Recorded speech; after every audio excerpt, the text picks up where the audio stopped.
ফ্রান্সে আর স্পেনের semifinal match, সেটা করতে গেলে একরকম ফাইনালের ফিল পাওয়া যাবে।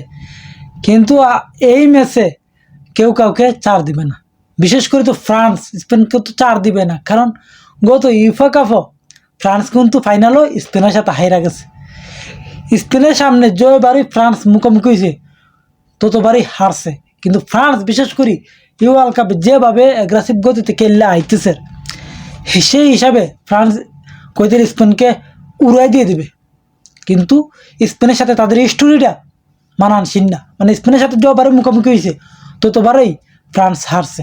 কিন্তু এই ওয়ার্ল্ড কাপে তুমি দেখো ফ্রান্স যেভাবে খেলছে, তারা আর নতুন নতুন intake player, Ousmane Dembele, Olise, Tchouameni, তোমার এমবাপ্পি, মানে যতটি নতুন প্লেয়ার চাইছে যে যার মতন উড়াদুরা গোল বেড়ে ম্যাচ জিতে আনতেছে। আবার তারা গোলও খাইতেছে না, এমন কোনো একটা টিমও ফ্রান্সকে অব্দি প্রেশার দিতে পারছে না। প্যারাগুয়ে যতটুকু দিচ্ছে এই একটুকু হালকা দিতে পারছে, আর কেউ ওয়ার্ল্ড কাপও ফ্রান্সকে সেই রকম মুখোমুখিও কইরা বা প্রেশারও পালাইতে পারছে না ফ্রান্সকে। কিন্তু স্পেন দেখো তোমার প্রথম ম্যাচেই প্রেশারও পড়ে গেছে, কার সাথে? কেপ ভার্দের সাথে 0-0 গোলের ড্র।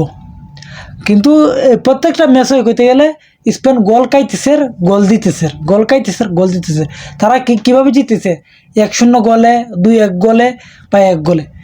কিন্তু এই ওয়ার্ল্ড কাপে কিন্তু লামিন আমালেরও তেমন আলো ছড়াইতে পারতেছে না। ওয়ার্ল্ড কাপও 1 গোল মাত্র লামিন আমালের।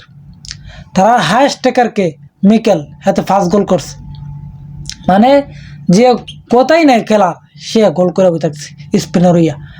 আর স্পেন যেইভাবে ফ্রান্সের সাথে মুখোমুখি করে, ফ্রান্সকে যেভাবে আটকায়, প্রত্যেকটা ম্যাচে কিন্তু ফ্রান্সকে তারা আটকায় দিয়ে দেয়, যে কোনো একরকম হলে আটকায় দিয়ে যায়। কিন্তু স্পেন তার মিডফিল্ড মারাত্মক কন্ট্রোল লইয়া খেলে, এই কারণেই ফ্রান্স স্পেনের সাথে গিয়া খেললে আগাইতে পারতেছে না, খেললে জিততে পারতেছে না। কারণ তুমি দেখো মিডফিল্ড ফুললি কন্ট্রোল করিলা স্পেন। তোমার মিডফিল্ডে কে কে আছে? রদ্রি, তোমার এই পেদ্রি, গাবি, মানে সবাই মিললা মিডফিল্ডার এমনভাবে কন্ট্রোল করে যে অপোজিশন পার্টির যে তারা বল ঠিকঠাক মতন পায় না, আবার পকেট স্পেসে খেললা তোমার স্পেন জিততে যাইতেছে। কিন্তু ফ্রান্স যে স্টাইলে খেলে তার দ্বারা কাছে কিন্তু স্পেন নাই। হিসাব করলে কিন্তু স্পেন ফ্রান্সের সাথে জিততে পারবে কিনা তাও সন্দেহ। ফ্রান্স যেভাবে খেললে আইতেছে প্রত্যেকটা জায়গায় ফ্রান্স স্ট্রং। তোমার ডিফেন্সিভ কও, তোমার মিডফিল্ড কও বা অ্যাটাকও কও, তো তবুও এই ম্যাচটা যে যার মতন পারফরমেন্স কইরা আইছে এই সেমিফাইনাল পর্যন্ত কি সেটা দেখার বিষয় না। কিন্তু সেমিফাইনালটা হবে একরকম মারাত্মক। লামিন ইয়ামালের স্পেন আর এমবাপ্পির ফ্রান্স, কইতে গেলে একরকম রিয়াল মাদ্রিদ ভার্সেস বার্সার ম্যাচ এমন স্টাইলে হইতেছে, মানে সেম কইতে গেলে এই ম্যাচটা যেভাবেই হোক দেখার মতন হবে। কারণ বিশেষ করে জিতার সম্ভাবনা আছে স্পেনের লেগেছি, মানে ফ্রান্সের সাথে যতবারও মুখোমুখি হয়েছে ততবারে কিন্তু স্পেন জিতে গেছে ফ্রান্সের সাথে। লাস্ট 3 ম্যাচের 3টে জিতে গেছে স্পেন। একটার মধ্যে দিচ্ছে 4-5 গোলে, আরেকটা লাস্টেরটা ইউফা কাপের ফাইনালে 2-1 গোলে, 2 গোলে জিততা ট্রফি নিয়ে গেছে স্পেন।